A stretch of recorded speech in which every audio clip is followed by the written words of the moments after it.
क्या आपने कभी गौर किया है, जैसे ही आप नहाने जाते हैं अचानक पेशाब का दबाव बढ़ जाता है। कभी ऐसा लगता है कि अभी तक कुछ नहीं था, लेकिन जैसे ही पानी शरीर को छूता है पेशाब की इच्छा जाग जाती है। क्या ये बस एक संयोग है या इसके पीछे कोई खास वजह छुपी है? जिंदगी में कोई भी घटना बस यूं ही नहीं होती, हर छोटी छोटी चीज के पीछे कोई ना कोई वजह होती है। अब सवाल ये उठता है कि नहाते वक्त हमें पेशाब क्यों आती है? क्या ये हमारे शरीर की कोई कमजोरी है?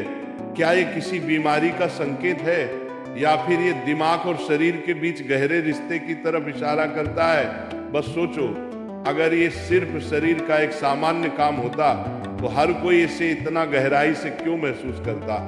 नहाना सिर्फ साफ सफाई का मामला नहीं है। नहाना एक ऐसा प्रक्रिया है जिसमें शरीर, दिमाग और आपकी पूरी चेतना जुड़ी होती है। पानी, जिसे सबसे पवित्र तत्व माना जाता है, सिर्फ आपके शरीर को नहीं धोता बल्कि आपके अंदर जमा थकान, तनाव और दबाव को भी धो देता है। और जैसे जैसे शरीर हल्का हो जाता है उसका दबाव पेशाब के रूप में बाहर निकलता है। लेकिन ये तो बस सतह की बात है, असली कहानी इससे कहीं गहरी है, क्योंकि शरीर का हर अनुभव मन का भी अनुभव होता है और मन का हर अनुभव शरीर में उतरता है। तो जब आप नहाते हैं ये सिर्फ एक जैविक प्रक्रिया नहीं है, ये आपके मन और शरीर के बीच एक बातचीत है। अब सोचो, जब पानी तुम्हारे शरीर को छूता है तो क्या होता है? तुम्हारी त्वचा के हर रोम छिद्र में हलचल मच जाती है, तंत्र का तंत्र सक्रिय हो जाता है। ठंडक या गर्म पानी का एहसास दिमाग को ये बताता है कि शरीर को कुछ छोड़ने की जरूरत है, और उसका पहला तरीका पेशाब करना होता है। लेकिन ये पूरी सच्चाई नहीं है, क्योंकि अगर ये सिर्फ ठंडे पानी का असर होता तो फिर जब हम गर्म पानी से नहाते हैं तो ये क्यों होता? अगर ये सिर्फ मूत्राशय की वजह से होता तो नहाने से पहले ये क्यों नहीं होता, और पानी गिरते ही अचानक क्यों होता है? यही वो राज है जो लोगों को हैरान कर देता है। जैसे ही आप नहाना शुरू करते हैं शरीर आराम की स्थिति में चला जाता है, और जैसे ही शरीर आराम करता है सबसे पहले वो दबाव को रिलीज कर देता है। ये दबाव कभी पेशाब के रूप में दिखता है, कभी गहरी सांसों में और कभी थकान के एहसास में। इंसान तब तक दबाव में रहता है जब तक वो खुद को छोड़ना नहीं सीखता।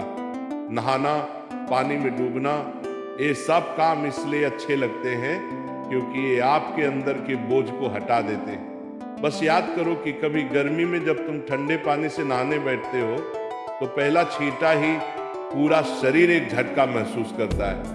उस झटके में शरीर कुछ देर के लिए नियंत्रण खो बैठता है, और नियंत्रण खोने से इच्छा पैदा होती है।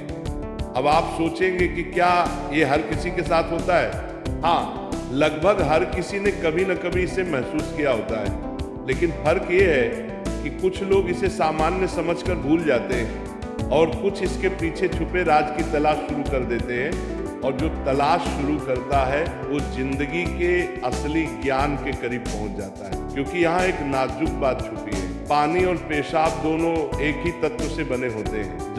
जब पानी बाहर से शरीर को छूता है तो शरीर के अंदर पानी का तत्व भी प्रतिक्रिया करता है। यही प्रकृति का संतुलन है, ये एक अनुनाद है। शरीर और प्रकृति के बीच रिश्ता आईने जैसा होता है। जो कुछ बाहर होता है वो अंदर भी परिलक्षित होता है। तो जब बाहर का पानी तुम्हारे शरीर से मिलता है तो अंदर का पानी यानी पेशाब भी बाहर आने को बेचैन हो जाता है। लेकिन अब सवाल उठता है, क्या ये सिर्फ पानी और मूत्राशय की बात है या इसके पीछे कुछ और भी है? क्या ये किसी कमजोरी का संकेत है? क्या ये किसी बीमारी का शुरुआती लक्षण है, या बस मन और शरीर के बीच की एक बातचीत है? यहीं से हमारी यात्रा शुरू होती है, शरीर के विज्ञान से लेकर आध्यात्मिक दृष्टि तक। क्योंकि अगर हम इसे बिना समझे सामान्य कहकर नजरअंदाज कर देंगे तो हम जीवन के एक बहुत बड़े संकेत को खो देंगे। तो चलिए अब इस रहस्य को और गहराई से समझते हैं। हर बार जब तुम कुछ छोड़ते हो, कुछ रिहा करते हो, तो वो तुम्हारे बोझ से आजादी देता है। लेकिन ध्यान रखना, ये सफर आसान नहीं होगा, क्योंकि जो दिखता है वो सच नहीं होता, और जो नहीं दिखता वो गहरा सच होता है। लेकिन सवाल यह है कि ऐसा क्यों होता है कि कुछ लोग इसे ज्यादा महसूस करते हैं और कुछ कम? यहाँ मनोविज्ञान की भूमिका आती है। मनोविज्ञान कहता है कि हमारा मन और शरीर गहराई से जुड़े होते हैं। जैसे ही मन आराम करता है शरीर भी रिलीज होना चाहता है। इसे कैथारसिस कहते हैं। सोचो, जब तुम रोते हो तो कैसा महसूस करते हो? पहले तो भारीपन होता है, लेकिन रोने के बाद हल्कापन महसूस होता है। बिल्कुल ऐसा ही होता है, पेशाब आने में भी ऐसा होता है। ये एक तरह की साफ सफाई है, और नहाना भी ऐसी ही एक प्रक्रिया है जो आराम और तरोताजगी दोनों को जगाती है। इंसान लगातार दबावों के नीचे रहता है, तनाव, इच्छाएं, डर, गुस्सा, चाहत, ये सब अंदर जमा रहते हैं। जब आप नहाते हैं तो पानी सिर्फ शरीर को नहीं धोता, ये आपके दबावों को भी पिघलाता है, और जैसे ही दबाव कम होता है शरीर से छोटे छोटे रिहाई के संकेत पहले निकलते हैं। मतलब पेशाब आने की इच्छा सिर्फ जैविक नहीं है बल्कि मनोवैज्ञानिक भी है। ये इस बात की निशानी है कि जैसे ही आप आराम में, शरीर राहत चाहता है। पानी सिर्फ शरीर को साफ नहीं करता, ये आपके अवचेतन तक पहुंचता है, क्योंकि पानी का अस्तित्व बहुत गहरा है। आप माँ के गर्भ में पानी से घिरे हुए पैदा हुए थे, आपके पहले अनुभव पानी से जुड़े होते हैं। इसलिए जब भी पानी आपको छूता है आपका अवचेतन सक्रिय हो जाता है, इसीलिए नहाना इतना सुखद लगता है। इसीलिए पानी में डूबना, किसी झील या समुंदर के किनारे बैठना इतना आरामदायक होता है। और इसीलिए जब भी शरीर पानी से टच करता है तो वह तुरंत राहत चाहता है, क्योंकि ये उसकी सबसे पहली अनुभूति होती है। हर बार जब पानी तुम्हें छूता है तो गर्भाशय का अनुभव वापस आ जाता है। गर्भ में तुम पूरी तरह आराम में थे, कोई तनाव नहीं, कोई दबाव नहीं। पानी का माहौल और राहत पाने का एहसास ही वजह है कि नहाते वक्त पेशाब आना स्वाभाविक होता है। लेकिन अब एक सवाल बचता है, क्या नहाते वक्त पेशाब आने की इच्छा सिर्फ एक सामान्य रिफ्लेक्स है, या ये किसी बीमारी का संकेत भी हो सकता है?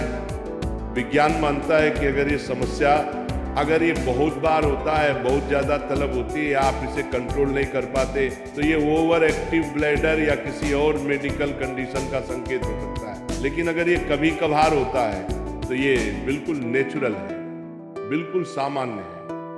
अब सोचो, क्या आपने कभी ध्यान दिया कि ये तलब तभी बढ़ती है जब पानी डाला जाता है? मतलब यहाँ ट्रिगर पानी है, और पानी सिर्फ शरीर को नहीं छूता बल्कि दिमाग और सबकॉन्शियस को भी।